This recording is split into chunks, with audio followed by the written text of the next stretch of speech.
Hey folks, this is Dr. Kat Schreier of WaterCitizen Media, and I'm here with Mike Dixon from Calgary, where I used to live, and he's going to tell us about the newest WaterCluster to join this consortium, this group of folks, this cluster of clusters.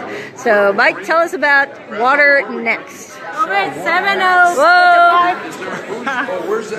Water Next is an accelerator based in Calgary, and we look at a whole heap of water topics, a lot on produced water, but also point of use water treatment, water security, and big data as well. So we're brand new, 3 weeks old, and we formed out of the need to have something in Western Canada. In Eastern Canada there's WaterTap, but in Western Canada we found people are a little bit disconnected from WaterTap, just geographically. So we started this out to help people more locally and to build their businesses and get to a point where they can go to investors and really get a good deal for them and a good deal for the investors as well. So we're partially government funded by industry and also investors as well. Now, as I mentioned, I used to live in Calgary, and I describe it as a cross between Denver and Dallas. So, it's a good description. An oil town at the foothills of the Rocky Mountains. Very, very, not so much a cow town anymore, but we still have the largest outdoor show on earth, the Calgary Stampede. Can't miss that. Absolutely. So, but you do have like this whole corridor of energy companies, of oil companies, just dotting the city, right? So, are they using your space? Are they using their sites for testing, or what do they? We work together with those guys.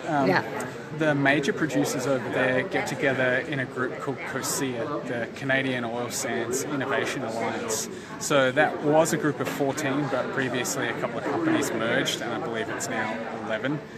And is it also with Conrad? Conrad was the research and development side of that, right? So there was some sort of linkage to Conrad, but this is more on operational performance and improvements.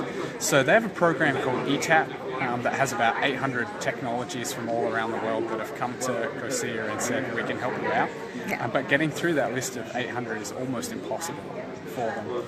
Additionally, whilst they're setting up a centre called the Water Technology Development Centre, it's very difficult to get in because they can only test so many, and it's not going to be built until 2019. So we hope to help people in the meantime get their technologies through and try and expedite some of the testing that they have. Because honestly, through those centres, it may take a number of years, maybe 5 years at best, more realistically 10 years before anything gets through. So we hope to help people by going to other jurisdictions and bringing things back to Canada. Now, there was a lot, when I left Calgary in 2007, there was a lot of changes going on in terms of water governance and new activities going on in Alberta Environment, the Provincial Water Agency. There was the River Basin, like Bow River Basin Council, and all these councils emerging. Has that been a factor that you work with?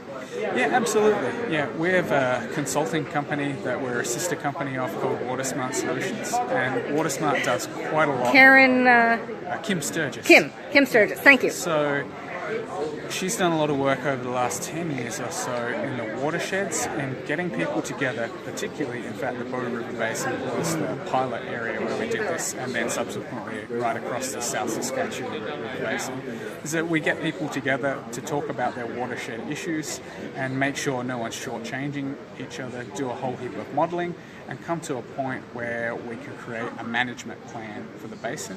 That management plan can then go to Cabinet and be approved, and thus, once they have that plan, they're allowed to trade water between each other. Whereas without doing that plan, they're not allowed to trade. Got it.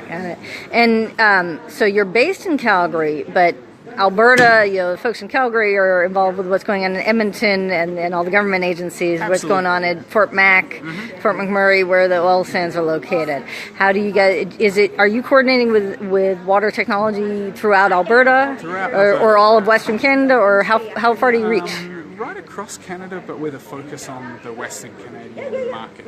Okay. So we have spoken to a few people that have already done the water tap program, for example, but they have market interest in Alberta because their technologies are relevant for oil and gas water treatment. So they are preferentially wanting to work with us and do another round through an accelerator.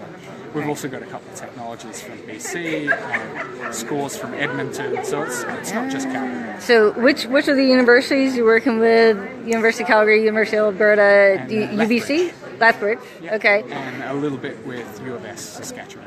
Yes. Yeah. So do you see different issues coming up in British Columbia? Do you think there's going to be a new cluster out there separate, or are you... Because it's kind of different. They have a cluster group for all technologies, not just water, in clean tech called Foresight.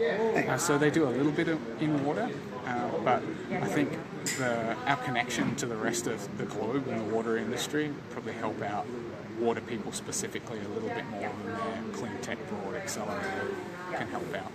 Nice.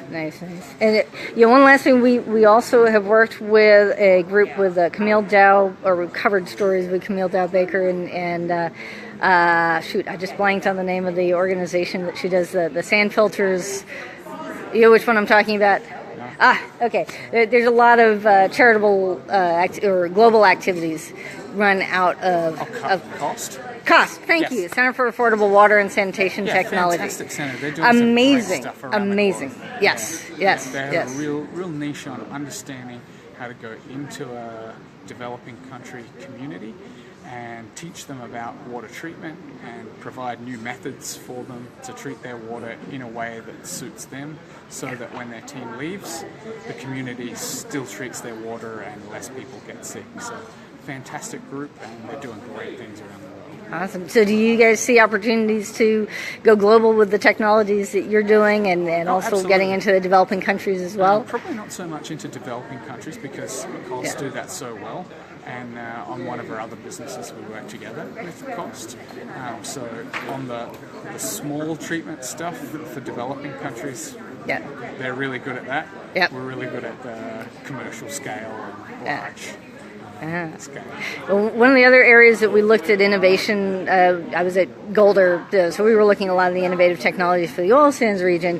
And one of the big challenges, both Golder and Comrade and all the oil sands companies coming together, was around really, really cold weather. When you're, the same degrees Celsius and Fahrenheit, 40 below, things act a little differently.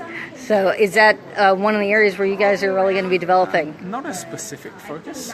It's a focus for anyone in Canada building anything, because you can't even leave your window open for the day accidentally, because you'll come home and your place will be flooded from frozen pipes. So it's a really important issue, but it seems that it's integrated in all engineering from day to day, anything that you do in Canada. Awesome. All right. Well, thank you so much. And Morgana, thanks for watching. Beju, thanks for watching. Wow, we're building an audience here, and we will continue our coverage of innovation and leadership throughout this week at WEFTEC.